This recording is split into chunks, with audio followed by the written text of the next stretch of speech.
everything around you. Everything is perception anyway. But I would make a small difference. Your mind. I would make a big difference here between your consciousness and your mind, your thoughts.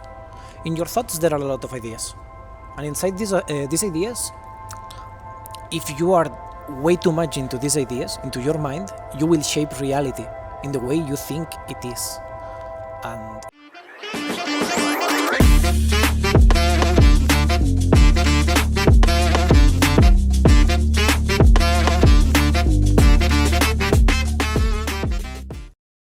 Hey guys, welcome to the show again.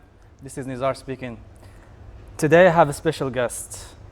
Guest that I met 1 year ago, exactly, right? We met as a sort of book club where we just share ideas and books and insights about life. And I was sort of amazed by the story that he was telling us at the time. That I will let him himself explain it in a second. But really, we want to go in this YouTube channel. We want to go deeper into people's life and just understand how their journey through self-development was. How was it? How did it start? How is it going? And the lessons that they can share with us in this channel. Lessons that can help you as well in your path of self-development, spiritual development, and so on. So, Carlos, welcome to the show. Thank you so much for being here. thank you, Nizar. It's a pleasure. Hello, everyone, and thank you for having me. Yeah, sure. It's a pleasure too. So, Carlos, I just want to first know who is, or Carles, right? That's better. Yes, that's what Carles, which is a Catalan name for people who don't necessarily know Barcelona and the Catalan region. So, Carles, who is Carles? How can you define yourself in a society in Barcelona right now, in a society where everybody's defined sort of by an identity, right? Social identity. So then we go deeper. This is a difficult question, and it's something that would change every time you ask me, very likely. Yeah, sure. But right now, I would say I'm someone who is trying to do his best to be at peace, to live life with honor, and to bring everything that I found good for myself to the rest of the people. I believe we are in a society where there's a lot of stress, a lot of pressure on people, mostly young generations. Yes. And so tell us about this part of your life where you went through, and maybe how it was, and what were maybe let's say the main lessons that you learned from it, and then we can go deeper into one topic or the other. So okay. Yeah. So yeah, I could say that my story started when I was 14 years old. I felt depressed into a very severe depression. I remember waking up one morning, the next morning just after I got 14, and all of my chest was full of tears. It was tears. all wet. Yes. You're crying. I cried seems while I was sleeping. All of the cushion was all wet with tears. And I just had this immense feeling that nothing made sense. Nothing was worth it. There was no reason for anything. So it was complete nihilism, sort of, right? Just there's no point of this life, right? Yes. And I remember spending like 1 week without leaving my bed, not wanting to do nothing but going to the bathroom. My mom would bring me food to the bed, and she had a really hard time understanding what was happening to me, and I understood nothing, of course, being so young. Yeah. So this lasted 10 years. In these 10 years, I almost never, sometimes I left home, but almost never. I was living in my room. I was very afraid of people. I was very afraid of groups, of women too. I had some friends. Sometimes I went out. I played tabletop games once in a while or something like that.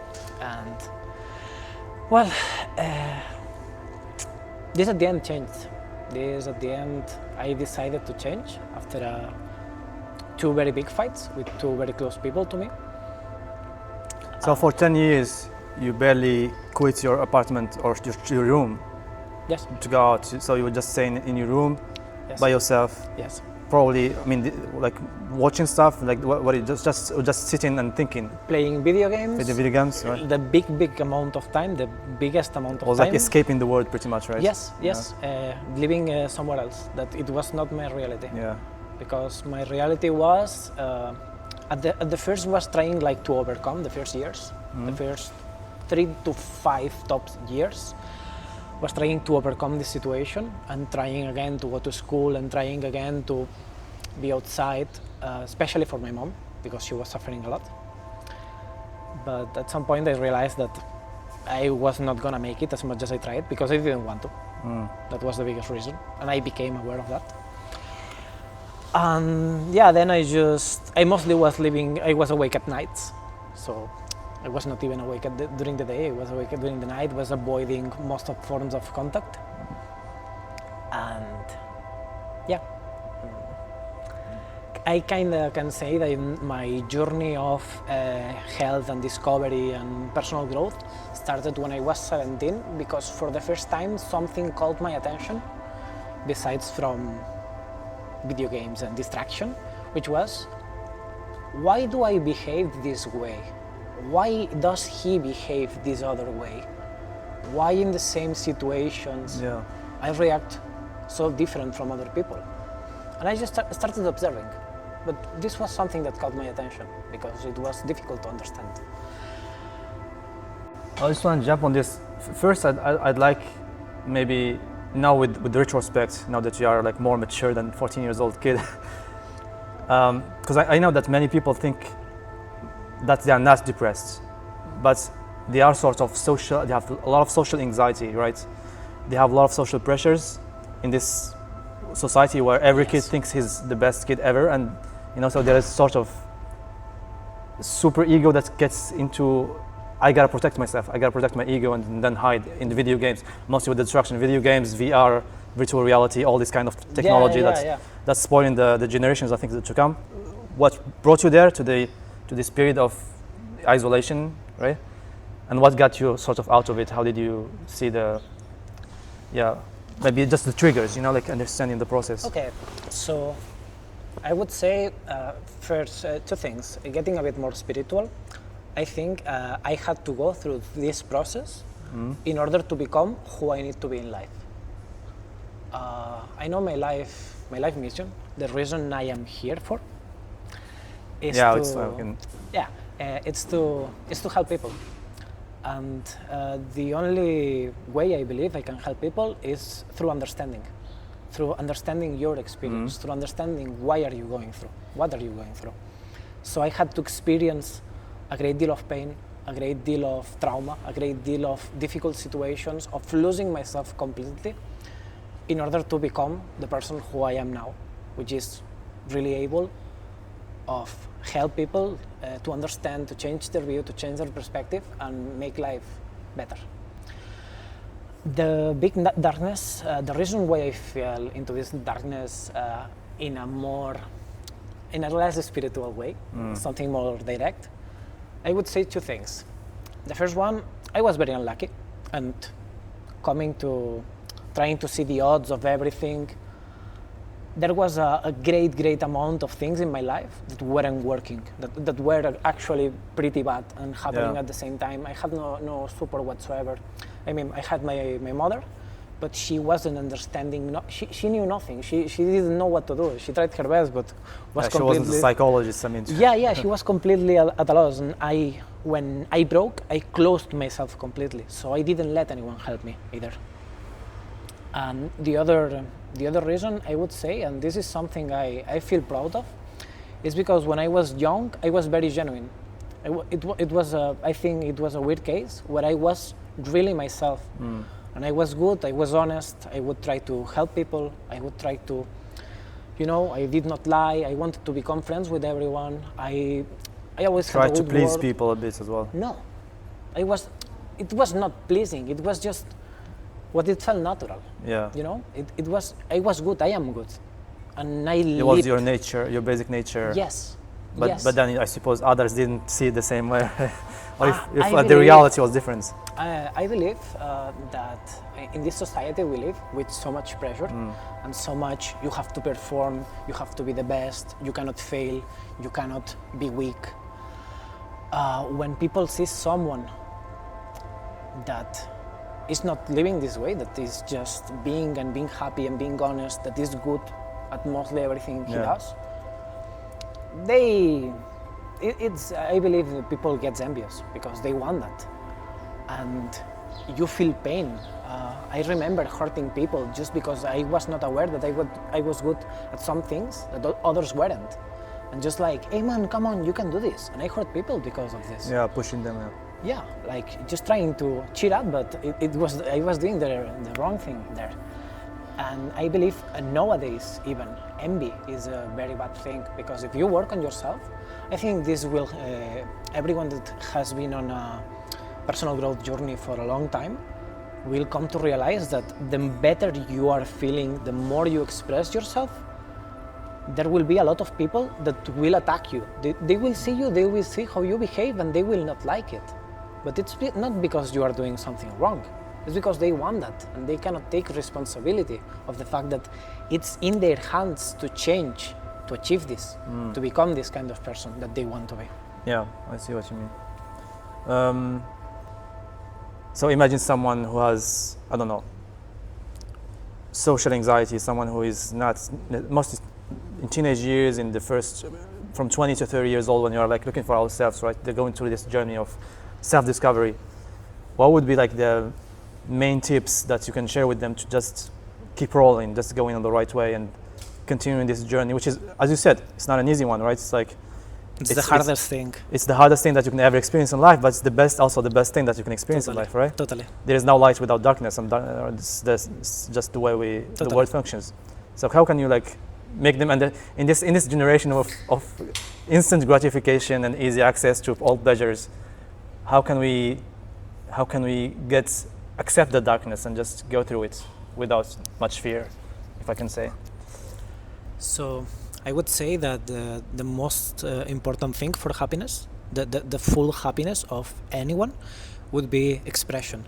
The ability or the state where you always express who you are. You are yourself in all situations. Expression through language or through other means? Through everything. Yeah. Through what do you want to do? Do you want to talk with this group of people that you've never seen? Do you want to dance in the middle of the street because you're feeling happy? Do you want to cry right now because it's what's coming up? Do you want to change your life, go take a journey because it's something that makes you afraid and you want to go through this challenge? Yeah. For me, this is expression, being the most honest version of yourself. Yeah, being honest with yourself, acting on your intuitions, right? Yes. Not lying to yourself. That's like. Yes, not lying to yourself, and not I won't do this because you're afraid of, because they will talk bad of me, or just being who you are and sharing this being who you are with others. So if we take it from here, if we take it that this is the happiness, you need to know yourself. You need to know who you are. What do you want? What is your path in this life? What do you like? How do you feel? What do you feel that you have come here to do? What is your purpose? What do you want to share with people? What do you have to share with people? So how can we get into this part, which is the difficult one, right? For me, the best which changed my life, if I had to decide from one thing, from everything I did, is meditation. Meditation? Yeah, because as I see it, meditation is not an activity. Meditation is a state. So you meditate as an activity in order to achieve a state that you can continue keeping on for as long as possible in your life. Because the state of meditation is presence, and presence is being. I hear, I listen, I see. I feel myself, I feel my feelings, I feel my body, I feel my mind, I know how I am, I understand how I am reacting. And this will bring you to, for example, see that there are some things you believe you enjoy and there are some things you believe you like. And when you are present, you realize that not really, that this is not something you wanted to do. this goes both sides. You will come to realize as well that there are some things you believe you are afraid of, and it's not real. And the moment you just come back to yourself and to who you are and face these things, the fear went. Sometimes it's real fear though, but in the moments. yes, And being focused on yourself, on your feelings, on your perceptions, your perceptions rather than especially. rather than people around you, right? No, Or because people yeah. around you is also your perceptions. Everything around you. everything is your everything perceptions. is perception anyway. But yes, but I would make a small difference. Your mind. I would make a big difference here between your consciousness and your mind, your thoughts. In your thoughts, there are a lot of ideas, and inside these ideas, if you are way too much into these ideas, into your mind, you will shape reality in the way you think it is, and it's not always true. That's the reason you have to be present. Yeah. So you do not distort reality, so you do not expect things, so you do not see things in people that are not here, or like, oh, what a shitty day because I wanted to go to the beach and today it's raining, and you are present that day. Oh, it's raining, it feels nice, it's a nice temperature, I'm gonna enjoy the day. It can change a lot. So for me, yeah, meditation. Yeah, meditation, okay. Which is this idea that everything is a creation. There is, what's funny is I ask sometimes, whether it's students, whether it's people outside, I'm like sitting talking with them, and I'm like, okay, so where am I right now? And so In front of me. yeah, exactly. They always say like, if you are in front of me, you are here, you are in Barcelona, you are in this building, you are in Yeah, that. they describe. Yeah. It's always, I am here and everything is outside. And sometimes it feels like you can't control all the things outside, right? And so you feel helpless, right? Okay, I can't control my destiny. But then if you think like, oh, so everything is actually just a projection from here. Everything is here, right? Yes. It's just you are perceive are and inside of me. Right? Literally, you are like everything is Okay. inside of me, right? Okay. Which is Yeah. sort of connectedness, but also saying that I am sort of in charge of my destiny in a sense, right? Totally. Totally. I mean, at the end, the only thing that you have is yourself, your actions, your words, your thoughts, your beliefs. So everything that matters, you have it. And so if I can see, for example, as you said, there is same situation and so many views, right, in the same situation. Like something happens and you interpret it in different ways. Can you maybe elaborate on that with some examples? It could be also like when two people are talking and you understand something and the other understands another thing, right? It's like, and it's always, that's what creates conflicts ultimately, is that this Yeah, let me try a simple yeah. one. Right? So imagine this is someone that just is waking up, right? I will do a small recreation about this. Okay. So alarm starts ringing, wake up, stops the alarm. Fuck, I don't want to go to work. Gets up, Yeah. goes to the bathroom. I'm not shaving, fuck this shit. Sits on the table, drinks coffee. Drinks coffee. I really don't want to go to work, man. Hopefully the weekend. What is the weekend? Yeah, well, I have to go, never mind. Goes out of the door, steps on a shit. Just my fucking day, of course. Had to step on a shit, blah, blah, blah. Keeps walking, doesn't see anyone, doesn't realize about people, doesn't see the sun. It's just a shitty day, it's a bad day. It's all against me today, right? Yeah, it sucks. Today sucks. Why? Because life is shit. Different situation. Yeah. Wakes up in the morning, sounds the alarm. You do your small meditation. Or no, just relax. You do what you're not in a hurry. You have time. It's 20 minutes until you have to go into work, but you live nearby, so there is no rush. You wake up. What do I want to have today for breakfast? How do I feel like dressing? Okay, this way, that other way. Nice. You go out, you step on a shit. Oh well, stepped on a shit. You keep walking. What a nice day. You see someone. say hi, see people smiling. It's a sunny day. It's a good day. And you keep going. And at the end, the only difference is you. Yeah, the only difference is not outside, it's just your view of outside, your interpretation of outside. Here is another question, Carlos, which is a bit more advanced. Carles. Carlos.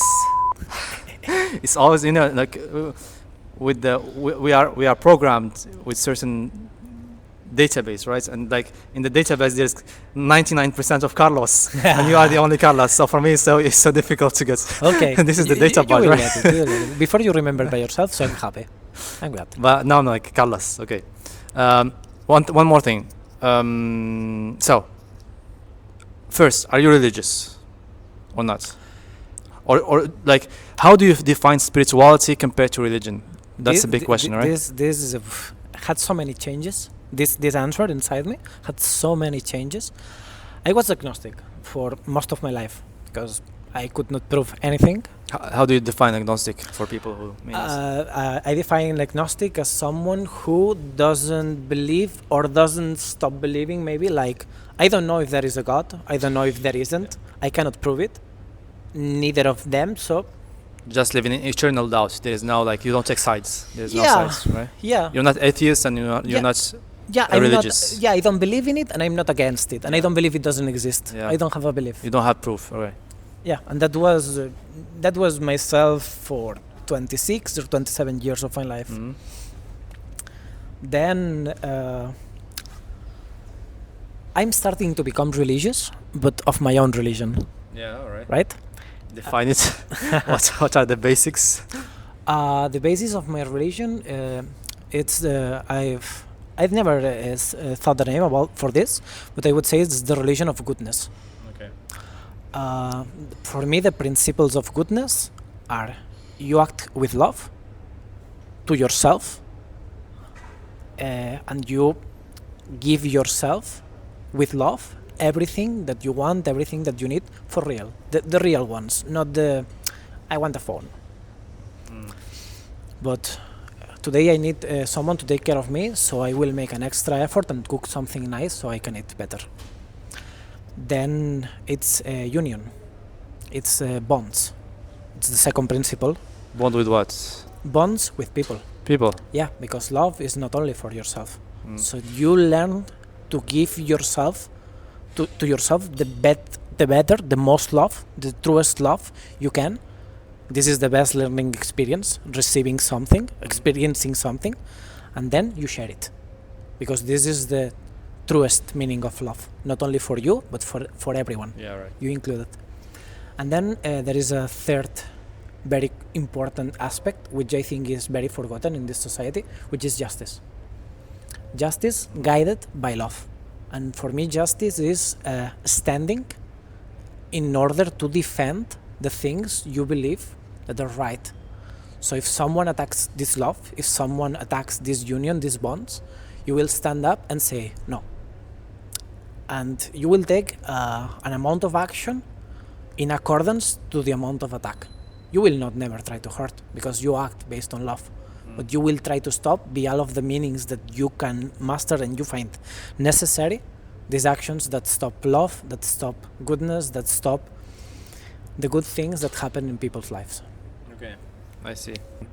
Okay, Carlos, what if we wrap it up with some, just share with others that will be like, oh, this is a nice idea I can implement now, right now in my life, to be a better person, to go forward in my self-development. So yeah, it could be about anything, just up to you.